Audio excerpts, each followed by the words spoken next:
6 remaining updates లోకి వెళ్ళిపోతే తెలంగాణలో ఎమ్మెల్యే కోట ఎమ్మెల్సీ ఎన్నికలు ఉత్కంఠ రేపుతోంది. 5 ఎమ్మెల్సీ స్థానాలకు మార్చి 20న పోలింగ్ జరగనుంది. బీఆర్ఎస్ నుంచి కాంగ్రెస్ లో చేరిన ఎమ్మెల్యేల ఓటింగ్ పై ఉత్కంఠ నెలకొంది.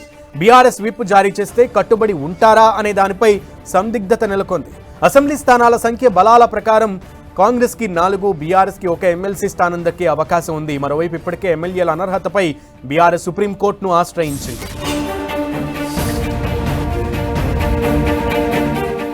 రైట్, కేంద్ర ఎన్నికల సంఘం ఎమ్మెల్యే కోట ఎమ్మెల్సీ ఎన్నికల నోటిఫికేషన్ అయితే విడుదల చేసింది. దీనికి సంబంధించి ఇప్పుడు ఉత్కంఠ నెలకొంది. బీఆర్ఎస్ విప్ జారీ చేస్తే పార్టీ మారిన లేదా కండువాలు మారిన ఎమ్మెల్యేలు కట్టుబడి ఉంటారా అనేది ఇప్పుడు ఆసక్తిగా మారింది. పూర్తి సమాచారం మా ప్రతినిధి కరుణాకర్ అందిస్తారు. కరుణాకర్, కాసేపటి క్రితమే కేంద్ర ఎన్నికల సంఘం తెలంగాణలో ఎమ్మెల్యే కోటాకు సంబంధించిన ఎమ్మెల్సీ ఎన్నికల షెడ్యూల్ విడుదల చేసింది. మొత్తం 5 స్థానాలు వచ్చే నెల మార్చి 29తో ఈ 5 ఎమ్మెల్యేల పదవీకాలం ముగిసిపోతుంది. ఈ నేపథ్యంలో షెడ్యూల్ విడుదల చేసింది.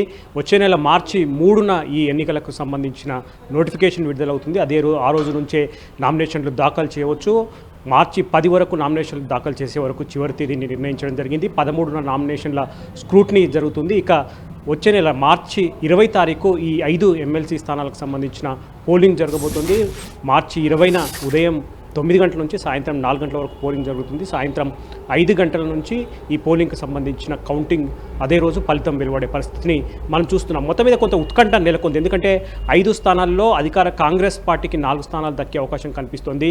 ప్రధాన ప్రతిపక్షం బీఆర్ఎస్ పార్టీకి 1 ఎమ్మెల్సీ స్థానం దక్కే అవకాశం కనిపిస్తుంది. మొత్తం 119 ఎమ్మెల్యేలు ఉన్నారు. కాబట్టి 5 స్థానాలను ఫార్ములాతో డివైడ్ చేస్తే ఒక్కొక్క ఎమ్మెల్సీకి కావాల్సిన ఓట్లు 20గా లెక్క తేలుతుంది. కాబట్టి ఎందుకంటే పార్టీ మారారు ఎమ్మెల్యేలు, దాదాపు 10 మంది బీఆర్ఎస్ పార్టీ నుంచి అధికార కాంగ్రెస్ పార్టీలో చేరారు. కాబట్టి ఎమ్మెల్యే కోట ఎమ్మెల్సీ ఎన్నికల నేపథ్యంలో ఈ 10 మంది ఎమ్మెల్యేలకు కనుక విప్ బీఆర్ఎస్ జారీ చేస్తే, ఎందుకంటే ఖచ్చితంగా ఓటు సీక్రెట్ అయినప్పటికీ కూడా ఓటు వేసిన తర్వాత ఓటు ఎవరికి వేశారన్నది ఆ పార్టీకి సంబంధించిన ఎన్నికల ఏజెంట్కు ఖచ్చితంగా చూపించాల్సి ఉంటుంది. కాబట్టి ఆ 10 మంది ఎమ్మెల్యేల స్ట్రాటజీ ఏ విధంగా ఉంటుంది, వాళ్ళు ఓటింగ్లో పాల్గొంటారా లేకపోతే విప్ జారీ చేస్తే కనుక ఓటింగ్కు గైర్హాజరు అవుతారా, ఇటువంటి కొంత ఆసక్తి రాజకీయ పరంగా నెలకొన్న పరిస్థితిని మనం చూస్తున్నాం. Sunil. Okay Karunakar, thank you.